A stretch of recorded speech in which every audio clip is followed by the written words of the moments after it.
Congratulations on this role. I mean, the fan reaction to you has just been fantastic. How are you feeling? Amazing. I mean, it's just been incredible to watch and be a part of. Yeah, it's a little bit overwhelming at times, but I'm just really enjoying this moment and listening to how much everyone's engaging with the show and the character. It's brilliant. Are you sure you're a Loki? You're in my way. You are my way. What did you know about the role when you auditioned? Did you know exactly what it would be?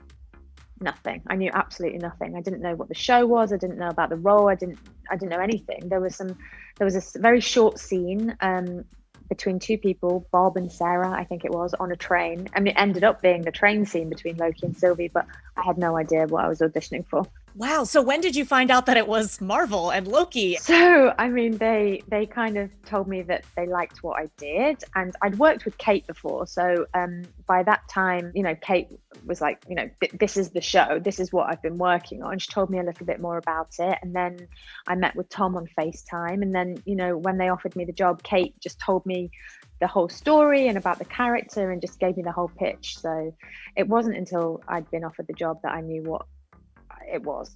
Tell me about that FaceTime with Tom. And if there's something that comes to mind, was there a piece of advice or anything he said about joining the Marvel Universe? You know what? That whole FaceTime is like a fever dream. I can barely remember it. I was like 9 months pregnant and he was in New York and I was in London, and it was just a sort of chat. We talked for possibly an hour and we talked about everything, like life and mutual friends, people that we knew that knew each other, or we covered a lot of ground.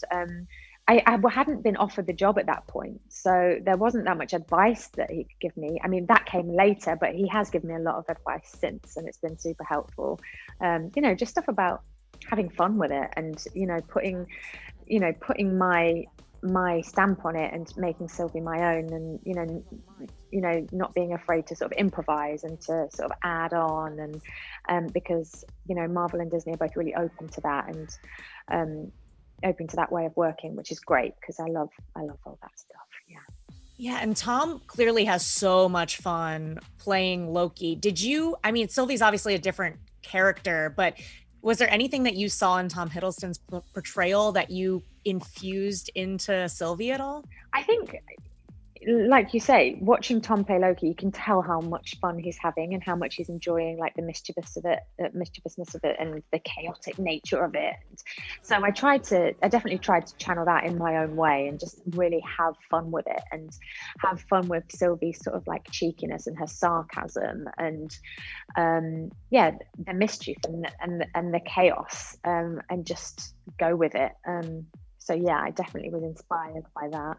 Watching you two just play off each other is such a joy. One of my favorite things about this show, or the Marvel shows in general, is since they're week to week, there's this place for fan theories and just Reddit wormholes. Have you been following along with all the fan theories so far? And do you have a favorite that you've read? I mean, it's impossible to follow everything because there's so much stuff. I dip in though, and I try and sort of, have an eye on what people are thinking. There was one I heard earlier actually about the postman. So, something about in episode 3, Sylvie says something about a postman that she's been having a long distance relationship with. Right. She's being sarcastic basically, but there's been a whole theory about who this postman might be and where he is and if he's going to make an appearance. That's the theory that I'm really enjoying. We'll latch on to anything. Yeah.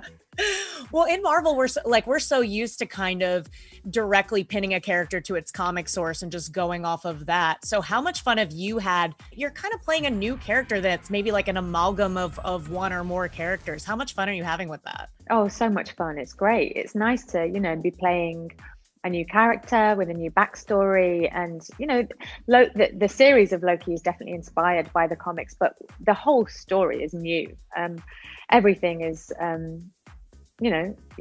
new story for us to tell and for people to enjoy, and it's wonderful. Yeah, it's really exciting. I did a bit of research and I rewatched the films and that kind of thing, but it was important for me to make Sylvie a unique character, so I really wanted to have fun with it and sort of start from scratch in a way. And Kate was really supportive of that and was just like, so do whatever you want, play, have fun, we'll tell you if if it's bad.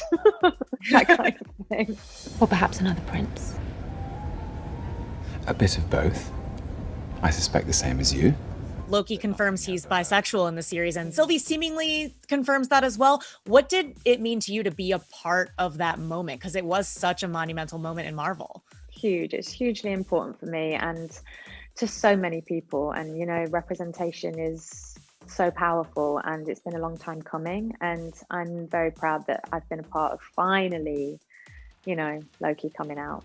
You don the iconic one-horned crown. What was the moment like when you had kind of everything on for the first time? What did that feel like? It felt pretty good. I felt like, okay, now I'm Sylvie. Watch out. Stay out of my way. I think something happens when I put the outfit on. And it's definitely like the icing on the cake for me, acting-wise. Something happens and Sylvie comes out.